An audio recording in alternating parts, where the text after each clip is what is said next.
Et bonjour à vous les magiciens, bienvenue pour ce 7e épisode des aventures du Builder Fou. Aujourd'hui on va changer un petit peu, on va commencer par ouvrir les boosters et après je vais vous montrer les cartes qui vont rentrer dans les decks et vous expliquer pourquoi, vous les lire, enfin blablabla, c'est un tout petit peu sur ces cartes. Donc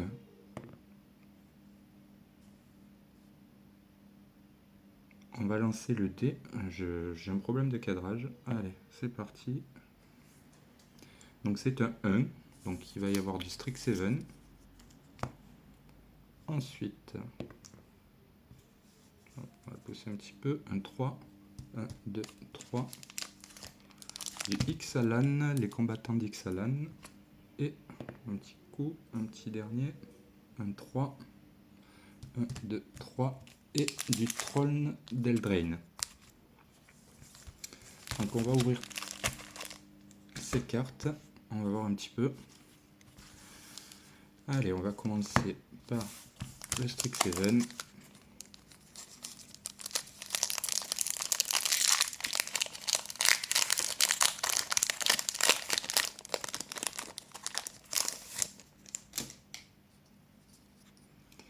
Alors, avec un biomathématicien,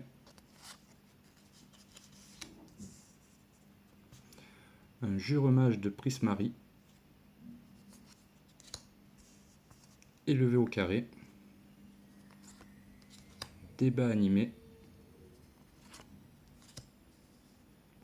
Karok à piquant, ensevelir sous les livres, chasse aux spécimens, sauveteur de Piliescarpe, découverte soudaine, anatomie renforcée. Alors en première peu commune, on a l'arche luxuriante, on a une fumée nécrotique, un recalage, en rare un sage des manifestations, en version alternative on a un droit au premier-né et un jeton trésor. Voilà pour ce premier booster. Ensuite, on va ouvrir les combattants d'Ixalan.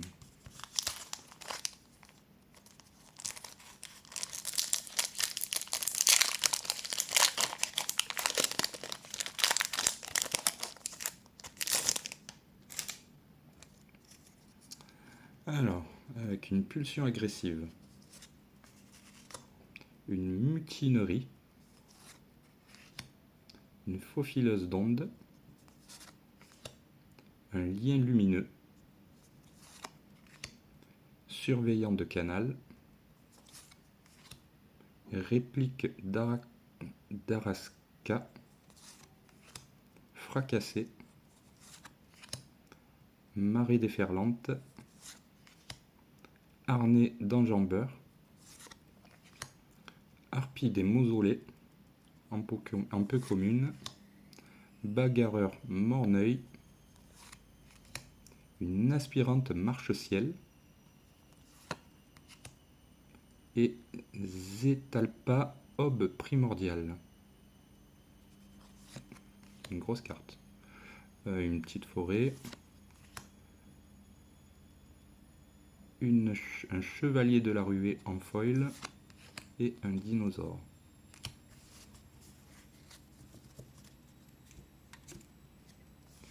Et le dernier, le meilleur pour la fin, une de mes extensions préférées.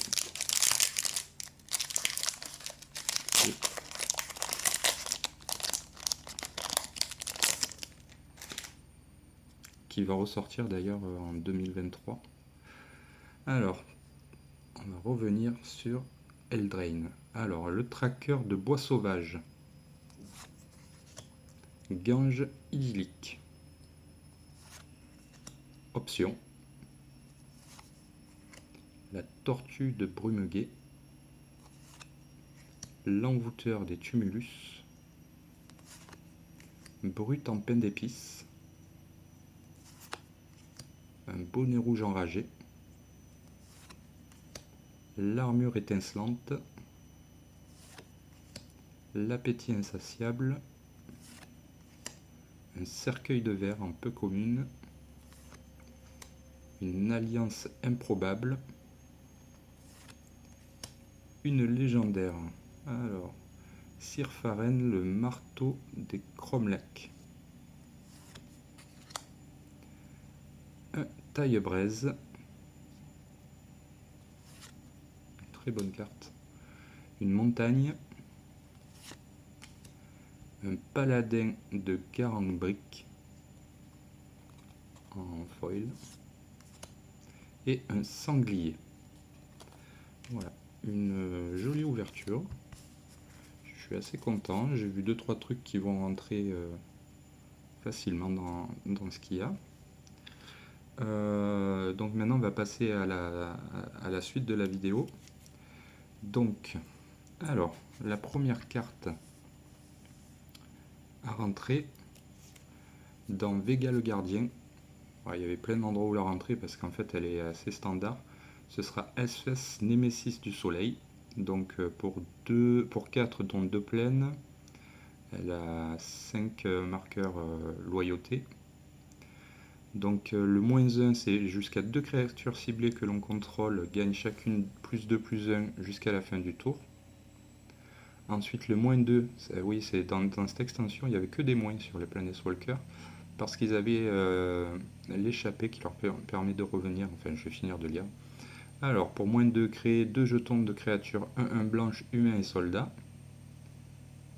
Et le -3, vous gagnez 5 points de vie. Mais pourquoi je l'ai mis là? Ah, pour l'échapper. Ouais. Alors, ouais, elle aurait pu aussi rentrer ailleurs.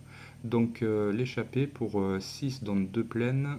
On exile 4 autres cartes du cimetière.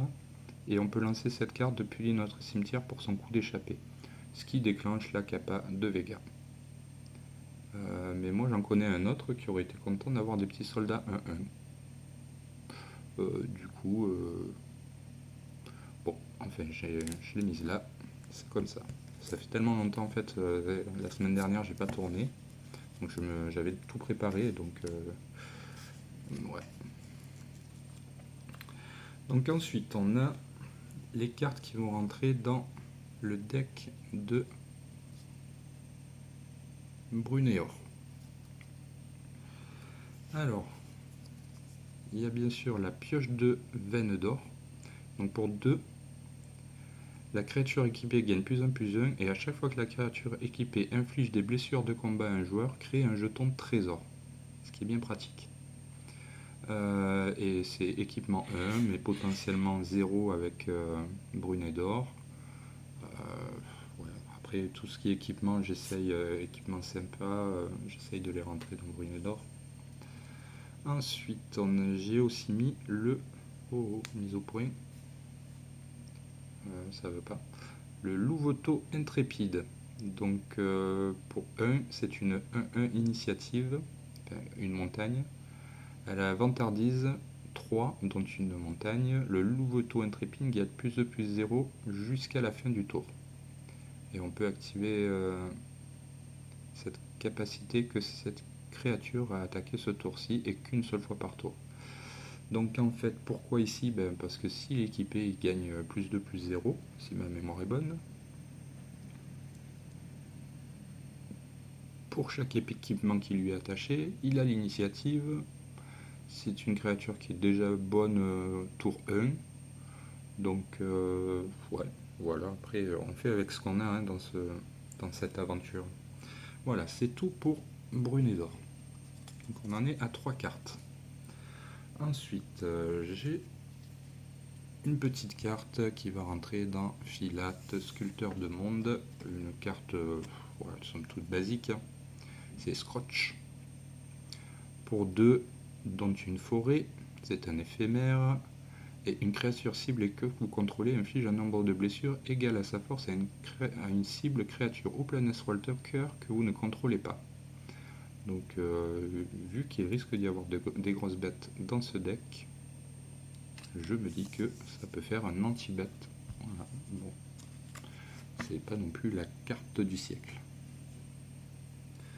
Ensuite, on va passer à les améliorations de Baba. Enfin, amélioration ou pas, hein, parce que des fois, il y a des cartes, je suis pas sûr que ça améliore. Baba Yaga, la sorcière de la nuit. Donc, bien sûr, je vais y mettre le passage de Perce Serpent.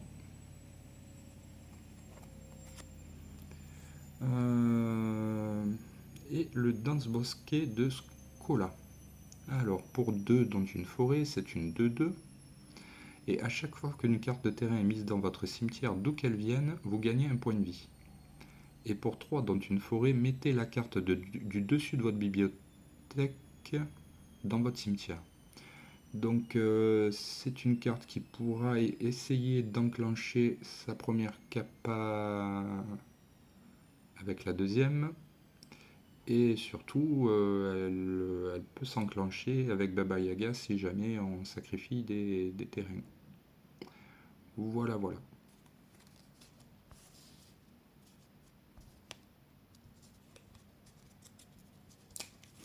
Ensuite,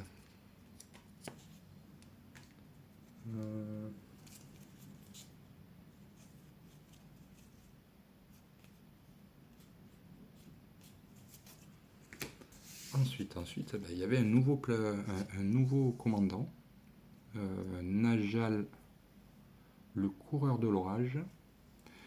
Alors, on va le présenter. Pour 5, dont 2 îles et une montagne, c'est une 5-4. Et on peut lancer les sorts de rituel comme s'ils avaient le flash. En fait, les sorts de rituel sont des éphémères. Alors, et à chaque fois que Najal, le coureur de l'orage, attaque, on peut payer 2 incolores.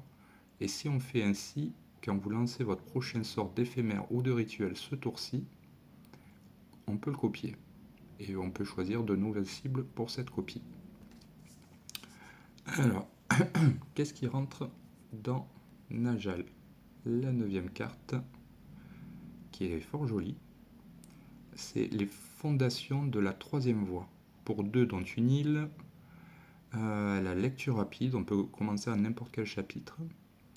On doit choisir quand elle arrive, mais voilà, ce qui permet d'accélérer un peu les sagas. Alors, on peut lancer un sort d'éphémère ou de rituel avec une valeur de mana de 1 ou 2 depuis notre main sans payer le coût de mana. En 2, on a un joueur ciblé meule 4 cartes. Et en 3, on exile une carte d'éphémère ou de rituel ciblé de notre cimetière, on la copie et on peut lancer la copie. Voilà, c'est une carte sympa qui peut faire 2-3 trucs selon ce qu'il y a à côté. Pour l'instant, pas trop, il y a pas, voilà, c'est la première qui rentre. Voilà, c'est tout pour aujourd'hui. Je vous dis à bientôt et portez-vous bien.